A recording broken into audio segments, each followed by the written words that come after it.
Next question में हमसे पूछा गया है कि which of the following alkenes will react faster with hydrogen under catalytic hydrogenation conditions.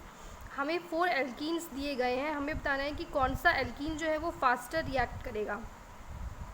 हमें हाइड्रोजन की एडिशन करनी है। जब भी एल्कीन के अंदर में हाइड्रोजन की एडिशन होती है तो हमें एल्कीन से इन से ANE मिल जाता है। हमें एल्कीन से एल्केन बनाना है। तो हमें कौन से फैक्टर्स ध्यान में रखने होते हैं।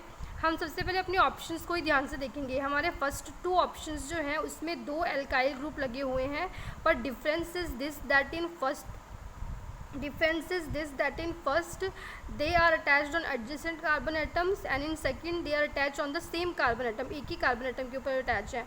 और तीसरे वाले ऑप्शन में सी ऑप्शन में हमारे पास में 3 अल्काइल ग्रुप हैं और डी ऑप्शन में हमारे पास में 4 अल्काइल ग्रुप लगे हुए हैं। अल्काइल ग्रुप्स जो होते हैं वो इलेक्ट्रॉन रिलीजिंग ग्रुप्स होते हैं, इलेक्ट्रॉन को रिलीज़ करेंगे, वो इन दोनों कार्बन के ऊपर इलेक्ट्रॉन डेंसिटी को इंक्रीज़ करेंगे। तो रिएक्टिविटी इंक्रीज़ होनी चाहिए, बट हम उस फैक्टर को ध्यान में नहीं रखेंगे। हम यहाँ पे एल्कीन्स को ध्यान में रखेंगे, एल्कीन्स की प्रॉपर्टी को ध्यान में रखेंगे और उनकी स्टेबिलिटी को ध्यान में रखेंगे, क्योंकि जो चीज़ जितनी ज़्यादा स्टेबल होती है, जैसे फॉर एग्जांपल अगर मैं अपनी बात करती हूँ, अभी मैं स्टेबल कंडीशन में हूँ, तो अगर अभी मैं स्टेबल कंडीशन में हूँ तो कोई मेरी स्टेबिलिटी को अफेक्ट नहीं कर सकता, क्योंकि मेरे पास मेरी फैमिली का सपोर्ट रहता है, मेरे पास मेरे सिबलिंग्स का सपोर्ट रहता है, सबका सपोर्ट रहता है, मेरे पास में मेरी एजुकेशनल क्वालिफिकेशन है, मेरे पास में उस चीज़ का भी सपोर्ट रहता है। पर अगर किसी के पास में कुछ नहीं होता है, इन केस अगर किसी की फॉर एग्जांपल अगर हम देखते हैं सेमेस्टर में अगर किसी बच्चे की री आ जाती है, कोई बच्चा फेल हो जाता है, तो इससे उसकी स्टेबिलिटी, उसकी मेंटल स्टेट अफेक्ट हो जाती है। उसी तरीके से हम इनको भी कंसिडर करेंगे, क्योंकि ऑल एंड ऑल ये है तो ऑर्गेनिक मॉलिक्यूल्स, और हमारी ह्यूमन बींग्स की बॉडी भी ऑर्गेनिक की ही बनी होती है, तो कहीं ना कहीं इनमें भी ह्यूमन फैक्टर इन्वॉल्व होगा ही होगा। तो हमें इसमें देखना है कि जो चीज़ जितनी ज़्यादा स्टेबल होगी, जो जितना ज़्यादा स्टेबल होगा वो रिएक्ट नहीं कर पाएगा, जो जितना ज़्यादा अनस्टेबल होगा उसकी रिएक्टिविटी ज़्यादा होगी। अनस्टेबल होगा, जो एल्कीन अनस्टेबल होगा वही एल्कीन जो है वो अल्केन बनाएगा, जो स्टेबल होगा वो नहीं बना पाएगा। तो कौन सी चीज़ जो स्टेबिलिटी को अफेक्ट करती है, यहाँ पे फर्स्ट फैक्टर हम कंसीडर करेंगे स्टीयरिक हिंड्रेंस का, और सेकंड फैक्टर हम कंसीडर करेंगे सब्स्टिट्यूशन का, कि कौन सा अल्कीन कितना सब्स्टिट्यूटेड है। The relative rates of hydrogenation decreases with the increase of steric hindrance।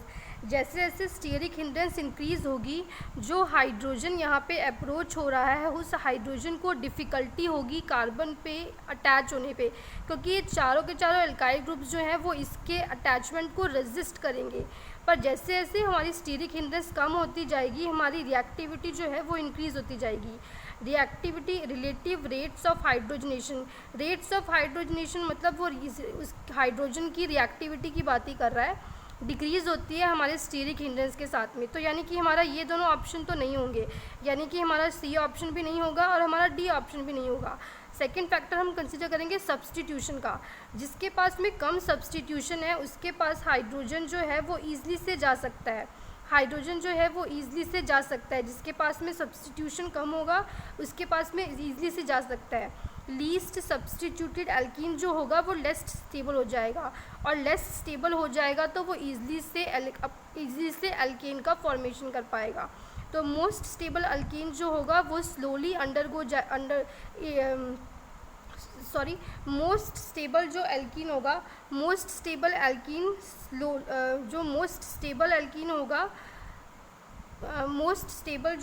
होता है slowly it undergoes hydrogenation to give the product. वो बहुत कम प्रोबेबिलिटी रहेगी कि हमारा प्रोडक्ट फॉर्म हो सके, पर जो हमारा लीस्ट सब्स्टिट्यूटेड एल्कीन होगा, जैसे कि ए और बी ऑप्शन है, लेस स्टेबल होंगे और बहुत ज़्यादा रिएक्टिव होंगे, और इसी केस में फास्टर हाइड्रोजनेशन हो जाएगी।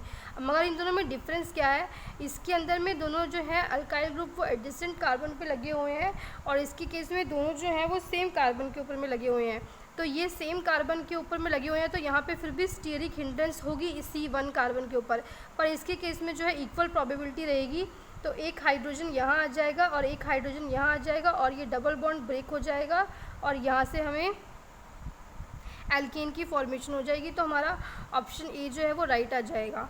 फिर उसके बाद में हम नेक्स्ट क्वेश्चन देखते हैं। सेकंड क्वेश्चन में हमसे पूछा है कि विच इज़ मैक्सिमम स्टेबल। हमें बताना है कि कौन सा जो है वो मैक्सिमम स्टेबल है।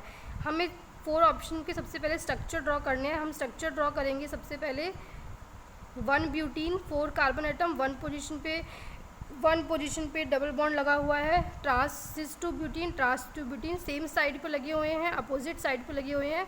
अगर सिस 2 ब्यूटीन में देखते हैं तो ये मॉलिक्यूल पेन के सेम साइड पे लगे हैं, और अगर हम ट्रांस देखते हैं तो ये अपोजिट साइड में लगे हुए हैं। अपोजिट साइड में लगे हुए हैं तो सिमेट्रिकल अरेंजमेंट है, तो इसकी ज़्यादा स्टेबिलिटी हो जाएगी। तो ट्रांस 2 ब्यूटीन हमारा मैक्सिमम स्टेबल हो जाएगा। सिस 2 ब्यूटीन स्टेबल नहीं होगा क्योंकि इसके अंदर में कहीं ना कहीं पे इसमें स्टीरिक हिंड्रेंस इन्वॉल्व हो रही है।